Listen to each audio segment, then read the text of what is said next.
Kakalapati lang, wala na akong masabi. Lupit na mga ibon, talaga niyang kalapati. Siya ay nakakabilib, taong mapagkumbaba. Kilalang kilala niyo, punong ministro. NLEX na tayo, pauwi tayo ng Nueva Ecija mga kamigo. At yung panahon ay makulim-malim, no? Sana ganito lang yung panahon hanggang sa makauwi tayo para malamig.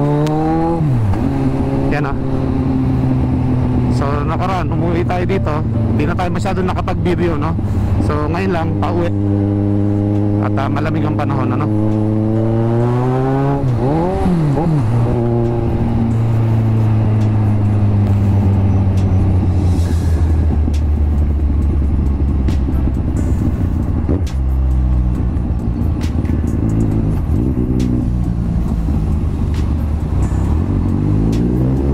Okay. Sana wag umulan, ganyan lang ang panahon mga kamigo para masarap mag-drive. Kasi syempre pag mainit nakakapagod. Pag malamig hindi masyado mga kamigo.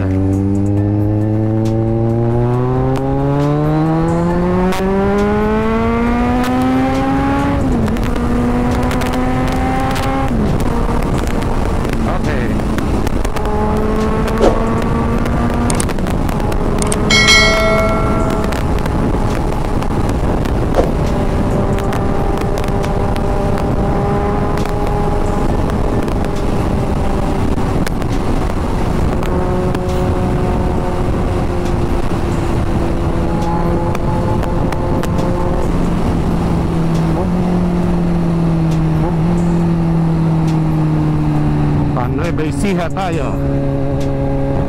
Okay, so ngayong araw ay pahinga ng ating mga kalapate, ano? At nakapag-loading na yung mga bata natin kagabi, Friday. So second lap na ng ating derby sa North. So meron tayong konting sinali doon ng mga pulling for one toss. Meron din tayong sinali na mga off color tsaka triple crown sa mga kategory, kaya marami na naman tayong binayaran, ano? At syempre mga kamigo, abangan bukas ng umaga. Kaya naman gusto kong makauwi ngayon dahil syempre ay upang makita naman natin yung iba nating mga kalapate. Dahil lumuwas ako ng Manila na hindi na ako nag-vlog, nagmotor lang ako mga kamigo. At kaya ngayon, araw ng Sabado, tayo po ay uuwi para makapagpahinga na rin. At syempre may meeting yung Agila ngayon mga kamigo. Alam nyo naman, member ako ng Agila sa Nueva Ecija. Alright. At syempre mga kamigo, yung ating ginagawang pagsali dito sa Agila na to for the community. Okay, tutulong tayo sa community dito. Yun ang priority ng Agila makatulong sa community. At pagkatapos ng mga kamigo, syempre dito naman tayo sa Kalapate, ano? Dahil nga bukas ay abangan na mga kamigo. Kaya tara, samahan nyo ako at biyahe muna tayo dito sa NLEX. Let's go. Slide ng San Simon, ginagawa yung tulay dito mga kamigo. Gagawa ng release ng train mga kamigo. Matatapos na nila yung banda rito pero malayo pa yan, matagal pa bago matapos mga kamigo. Dahil nga napakahaba ng tulay na yan at mahaba din yung kalsada na to. So inuna na nila itong gawan ng highway, Dati pagitan yan, wala itong makikita na kalsada dyan. Ngayon meron na, Kaya ayos, pagka nagawa itong kalsada na to, makakatipid na yung mga kababayan natin dito. Okay? Dito naman sa kabila, yan, nakahanin na ng palay yung mga kababayan natin, diba? Tapos na yata yung Tagaraw mga kamigo dahil nga medyo pumupondo na ng kalangitan ngayon. Hindi tulad dati na masikat yung araw, na sobrang init mga kamigo. Okay? So yan mga kamigo, maya ulit, let's go!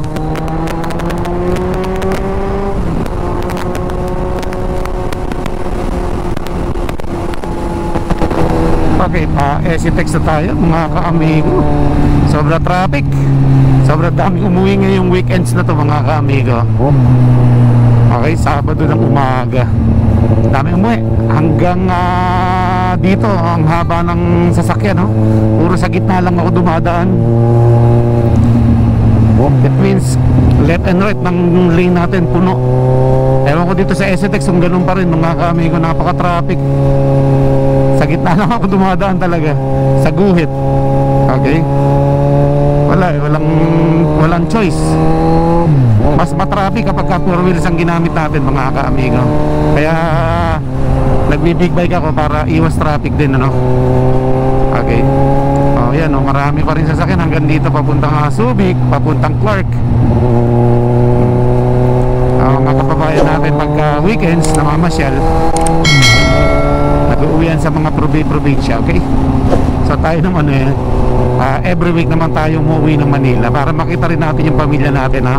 At saka maasikaso din natin yung mga iba nating business. Okay. Ayan, masarap na talaga din na nakamotor, mga ka-amigo. Kasi nga less traffic to, mga ka-amigo. Okay? So dito makikita natin dito yung tulay na napagdugtong na, mga ka-amigo. Yung pa Clark, okay? Saka yung pa North Clark dito sa kabila, pa South Clark pala. Okay, nagdugtong na yung North Clark saka South Clark na tulay dito sa exit ng SCTEX. Makikita natin dito. Tagal din ginawa nito, pinagdugtong nila.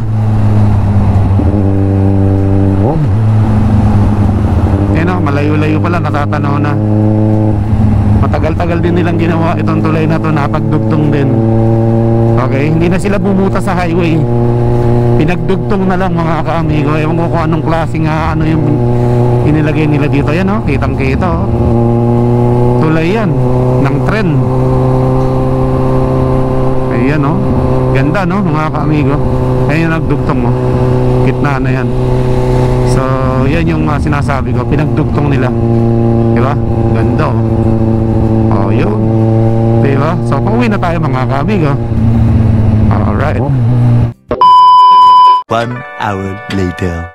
So yan, mga ka-amigo, nandito na tayo sa bahay. At nakakapagod talaga din na mag big bike, pero nakaka-enjoy naman kasi syempre hindi tayo natatraffic pagka naka big bike tayo lumuluwas at umuwi dito sa Nueva Ecija, no?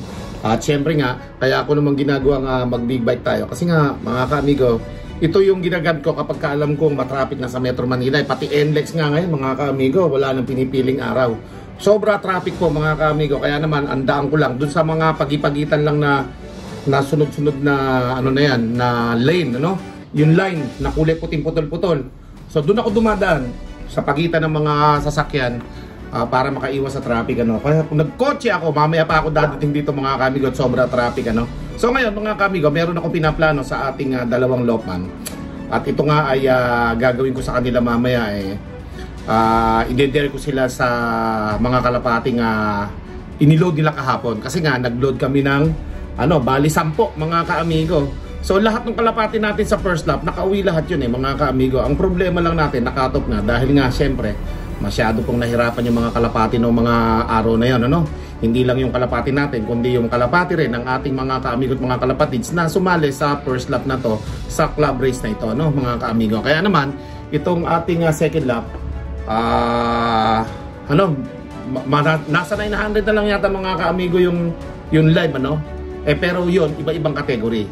So yung atin sa sa derby yun, mga ka-amigo. So hindi ko alam kung ilan na lang yung live doon, ano, mga ka-amigo. Siyempre, malalaman natin din yan sa mga susunod na club race, ano.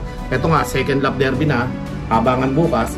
Kaya naman ang binaplano ko para sumaya yung dalawa nating bata, kada uuwi nilang kalapate na 1,000 plus ang speed. Basta nagsimula sa 1,000, 500. 1,001, ganon, 500. Basta lumagpas po ng 1,000 yung speed ng kalapati natin, 500 pesos ang katapat nun. So meron tayong 10 at nakalapati na aabangan bukas. So tig-5 sila. Okay, pamimigay na lang natin sila ng kalapati doon kung ilan yung mapipili nila. O tig-5 kasi 10, tig-5. So yun ang nila, babantayan nila bukas. At ang papagawa natin sa kanila, yung isusulat na lang yung mga ring number, no, para matandaan. Yan, maganda-ganda abangan nila bukas, ano. At syempre, ako din, syempre, para sumaya yung dalawang bata natin. Okay? So 500 siyang ibon, 1,000 plus ang speedan. Yun ang gagawin natin sa ating dalawang lopman, ano. Para naman yung mga pagod namin, yung pagod nila as a vlogger. Ako, nandito lang ako sa bahay, hindi na rin ako masyadong sumasama sa road training kasi nga mga kaamigo sobrang init ano. So sila na lang yung pinag-road training nyo kasi nga mga bata pa sila. Eh ako, humigit kumulang na mga kaamigo. Okay? So ngayon, ang gagawin natin ay papasahin natin sila. Bibigyan natin sila ng chance manalo ng tig to 2,500 kung magkaklak yung bawat tiglilima nila. So total of 5,000 pesos po ito mapapanalunan ng dalawang lopa natin. Bukod pa dito sa nilalabanan natin na derby na to kasi nga itong ating derby naman nato mga kaamigo. Ang nagkondisyon nito, yung aking inaanak, si Guaps TV Official. Siya yung nakatoka dito ngayon. So pinagbigyan ko siya ngayong club race na ito na magkondisyon sa ating mga kalapati. Although hindi ko halos nabili lahat yung mga gamot na kailangan niya, titignan natin kahit papano. At least kahit papano masubukan natin yung conditioning niya sa karerang ganito ano. So, ito naman pang norte lang. Sa susunod na laban natin mga kamigo, tayo naman ang magkukondisyon ano. Sinubukan ko lang naman yung kanilang yung kanyang kondisyon kung hihiyang sa ating mga kalapate. Okay? So, tingnan natin hanggang last lap ito mga kaamigo. Siya yung magkukondisyon. So, bali, ang inuutos-utusan niya dito ay si Kokoy. Si Pelo naman ay siya yung tagapag-alaga ng ating mga kalapate. So, parang hati na rin sila doon sa lahat ng pagkakataon na yan. Okay? So, ngayon mga kaamigo, samahan niyo ko. Akit tayo doon sa taas, tingnan muna natin yung mga kalapati natin doon. At pagkatapos mga kamigo, saka natin sasabihin sa kanila yung matinding sorpresa natin sa dalawa nating lopman. Basta, kasabihan na lang natin sila na meron tayong surprise na tig-500 kada isang kalapati na mag-i-speed ng 1,000 plus. Okay na yan mga kamigo. Tapos, bukas ang kadugtong nito mga kamigo. Okay? Mag-aabang tayo bukas ng umaga. Okay? So, let's go. More moments later. Eto na mga kaamigo yung inakyat natin noong nakaraang araw Medyo lumakas-lakas na, ano? Ano? Mga ilang araw lang to dito mga kaamigo. Kapag ka ito dumadapo na sa mga bloopers natin na yan, B-perks, ay ito po ay ating dadali na sa viewing, ano? So hanggat hindi sila nakakadapo dyan, okay? So mananatili sila dito sa labas. Parang naka-viewing na rin dito sila sa labas, okay? So ayan. Pero meron akong hahamon sa dalawa nating mga bata. Di kayo? Hoy! Elon! Di kayo? Meron akong hahamon sa inyong dalawa Diba, nag-loading kayo? Ilan yung loading nyo? 10? Kadami naman. Meron kasi kaming siyam na live mga kaamigo. Nabawasan na isa, diba? Mukhang na-aksidente yung isang velvet namin mga kaamigo, hindi nakauwi. Kaya nabawasan ng live yung isa namin. Dito lang yun biglang hindi na nakauwi mga kaamigo. So ngayon, meron akong ihahamon sa inyo. Kada uuwi ninyong kalapate sa derby, second lap derby na tayo, di ba? Lahat ng kalapate ninyo na uuwi ng tigi 1,000 ang speed mahigit, 500 isang kalapate. Wow! 10 yun. Tuwan-tuwa yung bata ko. Teka. Tuwan-tuwa yung bata ko. Puta na. Ibang klaseng ngiti mo Parang sabi niya puta, yari ka ngayon punong ministro. Ano? Gusto mo ba? Ngiti ka ng ngiting tagumpay yung sa'yo agad Ha? Ngiting tagumpay yung ngiti mo Ayun. So, tiglilima kayo. Ha? Tiglilima kayo ni Kokoy. Kapag yung 5 na yon umuwi ng 1,000 plus ang speed nila, ilang libo yon? 500 isa. 5,000, no? Wow! Ganda lang ngiti ng isa nating dito. 10 yun. Di 5,000 isa, 500 ang isa Ha? Walang problema. Basta importante mag-speed ng malalaki yung ating kalapate. Okay? So, 10 yung kalapati natin, 500 isa. Okay? Mamili ka na ngayon ng kalapati mo. Kasi para alam na natin yung sayo. Kasi mahirap yung dito ka mamimili kung kailan umuwi na. May listahan tayo, di ba? Pakita mo listahan. So, ayusin muna namin yung listahan. Let's go. Katagal naman ni Pelo maglista ng paligsahan natin mga kaamigo. Bihira, yan na mga kaamigo, tig-5 sila ni Kokoy dyan. So dahil sa tig-5 yan, isang kalapate 500 ang halaga kada mag-uuwi ng 1,000 ang speed pataas. Okay? Pero pag bumaba sa 1,000 na speed, wala, 500 mga kamigo. So hintayin natin yan para makita natin mamaya. So bisitahin ko muna si Quattro. Lassie oh. Si.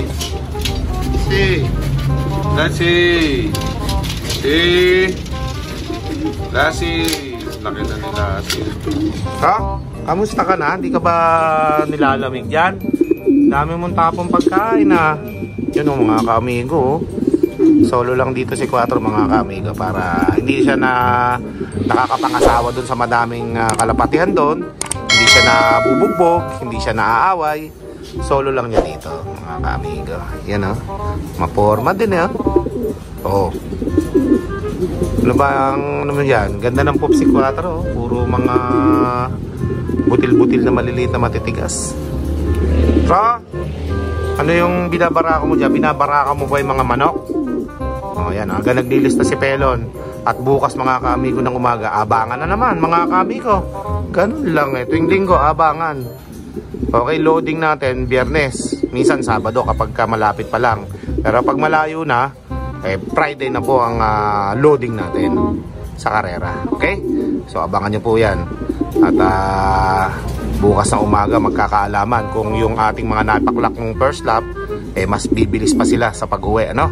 Dahil mga nagkandaligaw-ligaw okay? Nagkandaligaw-ligaw dahil sobrang maulap nung mga panahon na yun ng first lap mga kaamigo So malalaman natin yan sa second lap mga kaamigo. Mas malayo yon. Tapos ang panahon, ganito pa rin mga kaamigo panahon, maulap. Maulap na maulap. Siyempre bukas ganyan pa rin, maulap pa rin mga kaamigo. At ito naman talagang yan yung karerahan natin dito sa panahon na ito ngayon. Maulan na okay? Oo.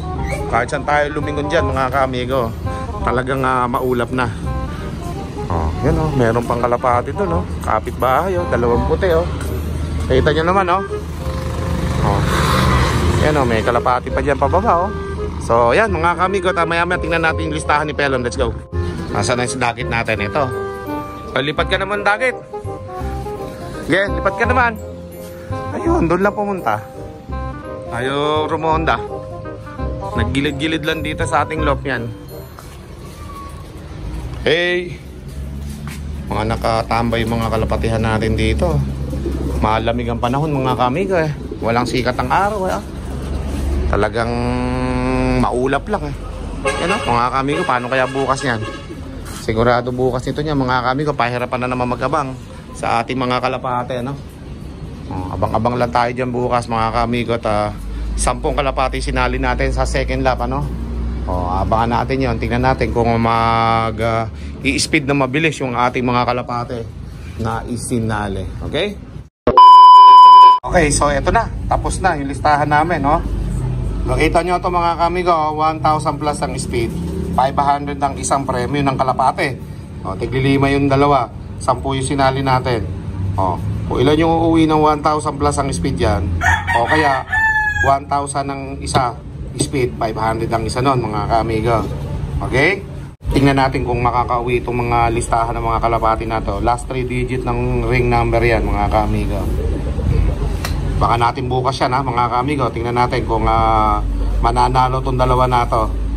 Dahil nakikinikinita ko na yung kalangitan mga kamigo, masyadong maulap yung kalangitan. Sigurado bukas ganyan pa rin yung kalangitan At mas malayo bukas yung ating release. Ano ba yan? Magaling na?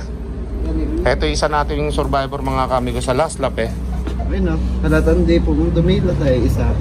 Okay, pakawala mo nga. Tingnan natin kung malakas pa rin lumipad. Heya!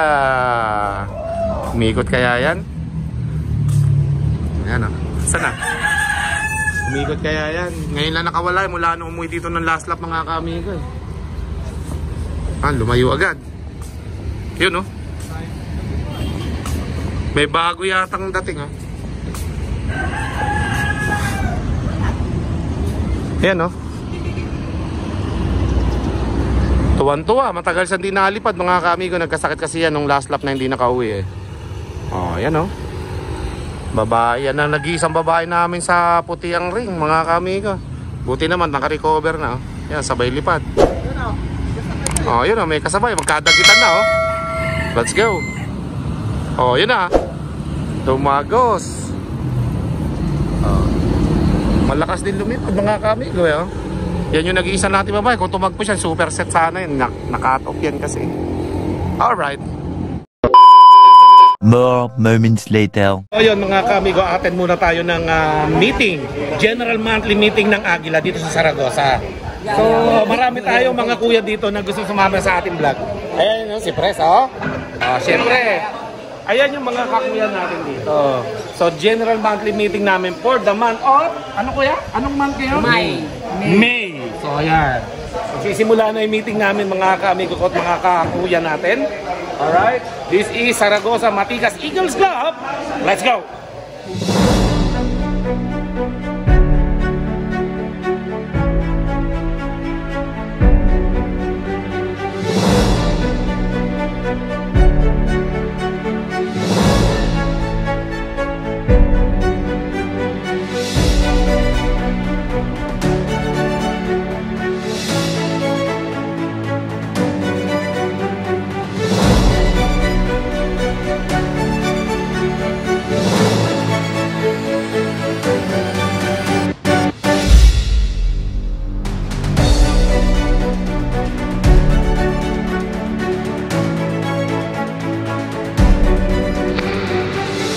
Punong ministro, lapit